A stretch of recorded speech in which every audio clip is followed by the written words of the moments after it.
Ha?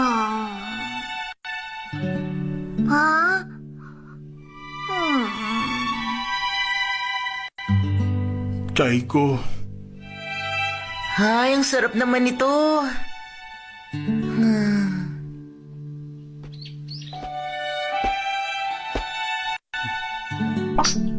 Tamang-tamang init ng sikat ng araw habang nagsisiesta ako sa ilalim ng puno. Nobita!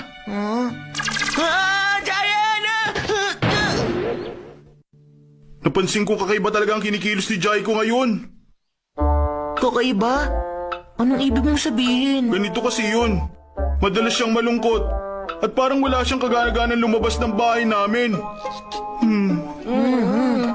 Lagi ko sinasabi sa kanyang pwede niya sabihin sa akin kahit ano, pero tumitingin lang siya sa akin ng malungkot. Tapos? Kaya tinanong ko siya kung anong problema niya.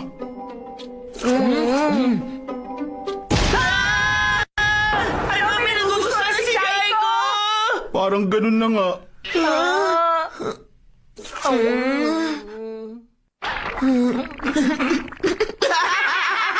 Si Jaiko talaga! Kakaiba siya! May nakakatawa ba sa sinabi ko? Wala!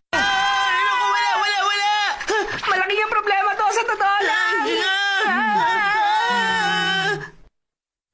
Pero, sino ba yun? Sino daw ba yung lalaki nagugustuhan ni Jaiko? Sa palagay ko, siya yung lalaking nakatira sa tabing bayan. Mateo Mote ang pangalan niya. Mukhang maraming nagkakagusto sa kanya. Nung Valentine's Day, nakatanggap siya ng halos 100 tsokolate galing sa mga babae. Nakakainis naman ang lalaking yun. Mukha nga. Hindi ko rin naman siya gusto. Pero kung gusto niya si Jaiko, wala naman akong magagawa doon. Pero ano naman ginawa ni Jaiko tungkol sa nararamdaman niya? Sinubukan na ba niya kaibiganin si Mateo? Yun nga ang problema dahil hindi niya kaya makipagkaibigan dun. Hindi nga niya kayang kausapin si Mateo dahil sa sobrang hiya. Parang ako rin si Jaiko, pareho kaming mahihiyain. Mahiyain daw siya. Kaya kailangan ko pumunta sa tabing bayan at hanapin ang lalaking yun. Kailangan ko siya suburin at sabihin sa kanya, makipag-date ka kay Jaiko, kundi matitikman mo ang kamao ko! Sobra naman yun. Pag ginawa mo yun, lalo lang siyang lalayo kay Yun nga Jaiko. rin na sinabi ni Jaiko kaya hindi ko gagawin. Pero, hindi ko kaya makita siya malungkot. Doraemon! Pakiusap, sige na naman oh! Tulungan mo ako! Ano bang gagawin ko rito? Alam ko na! Pangkopyang mikropono! Ano yan? Mikropono? Itapat mo lang ang mikroponong ito kahit kanino. Tapos magsalita ka ng tulad nito at sasabihin ng tao yun ang gustong ipasabi na may hawak ng mikropono. Ha? Ano bang sinasabi ko? Yan ang nagagawa ng mikropono. Wow! Ano nang gagawin natin? Kailangan natin masabi sa kanya nararamdaman ni Jaiko, di ba? Kailangan natin pagtagpuin si Jaiko at Mateo. Pag nagkita na silang dalawa, palihim natin gagamitin ng mikropono kay Jaiko. Sa ganung paraan, masasabi niya ang totoo niyang nararamdaman kay Mateo. Ganun ang gagawin natin. Ganun ba? Sige, ako na ang bahala. Pero, paano natin pagtatagpuin yung dalawa? Alam mo ba kung saan nakatira si Mateo? Nakatira siya sa... doon sa bahay na yun! Sigurado ako. Mukhang nag-aaral siya.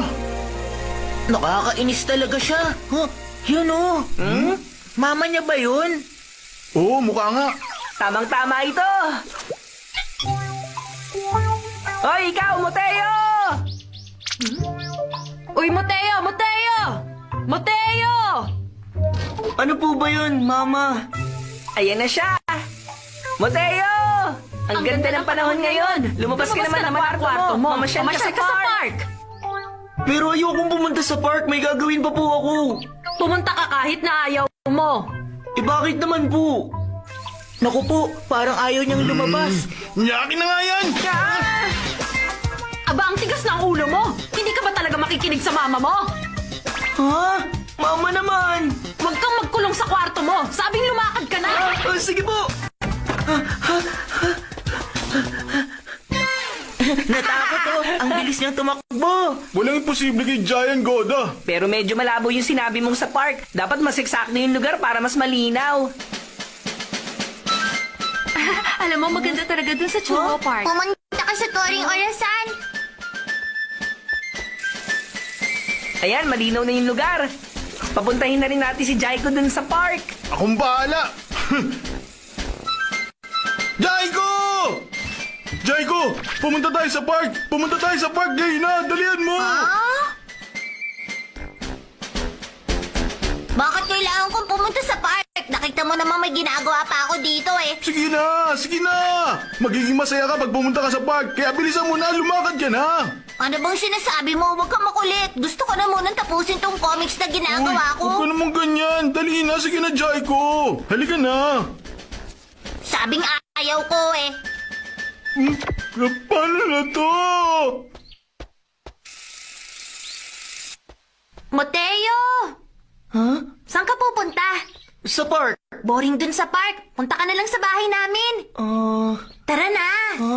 Problema na naman to. Hindi pwede. Kailangan ko talagang pumunta sa park. Anong gagawin mo dun? Anong gagawin ko? Wala ka ng pakialam. Anong sabi mo? Mateo, parang kakaiba yatang kinikilos mo ngayon. Bahala ka na nga. Sige, ayos lang yun. Ang kulit mo kasi. Alis! Bye-bye! Bilis, pumunta ka na sa park. Ay, buti naman. Uy! Uy, hello Mateo. Salag ka sa laro namin. Ay, grabe naman ang karisma niya. Nakakainis talaga siya. Akin na nga. Sige. Tara. Sali ka ba?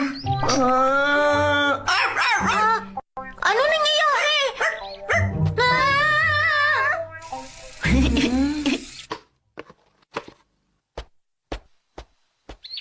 Pumunta ka sa ilalim ng Turing Orasan, ha? Doon ka makakakuha ng inspirasyon mo sa comics! Bakit ba kasi? Kasi nga, wag na! Basta pumunta ka na lang! Oo na, ito na.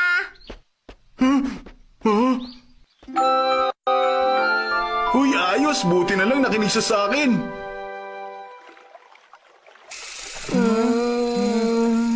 Ha? Ayun na siya.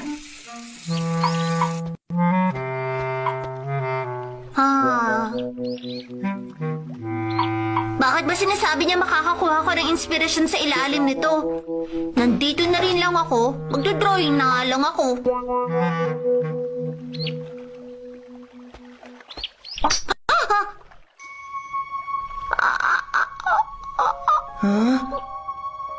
Uy, ang ganda ng panahon, ano? Diba? Eto na. Akin na yung mikropono. Bakit? Ako ang magsasalita. Sigurado ka ba? Akong bahala. Hello, mic test, mic test. Ha? Anong? Huwag kung ano-anong sinasabi mo. Pasensya na. Pwede ba magseryoso ka? Magpakilala ka muna. Sige na nga. Ako nga pala si Jaiko. Kinagagalak kitang makilala. Hoy, tingnan mo, nakatapat yan sa maling tao. Teka, dito ba dapat? Alam mo ba, gusto kita, Mateo. Ha? Pwede ba tayo maging magkaibigan? Oo. Uy, wag kang tumakbo! Ay, tumakbo na siya.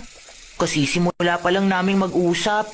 Pwede ba maging romantic ka naman ng kahit minsan lang sa buhay mo? Pero... Hoy!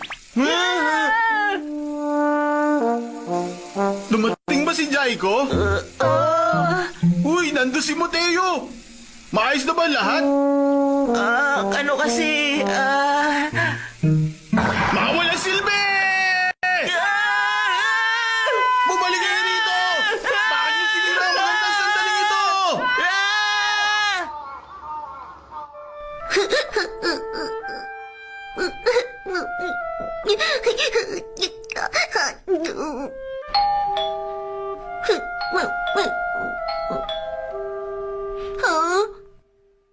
Wala bang ibang tao sa bahay? Ano yun? May nakatira bang Jaiko sa bahay na to? Ikaw pala yun. Mateo, bakit nandito ka? Kasi naiwan mo to.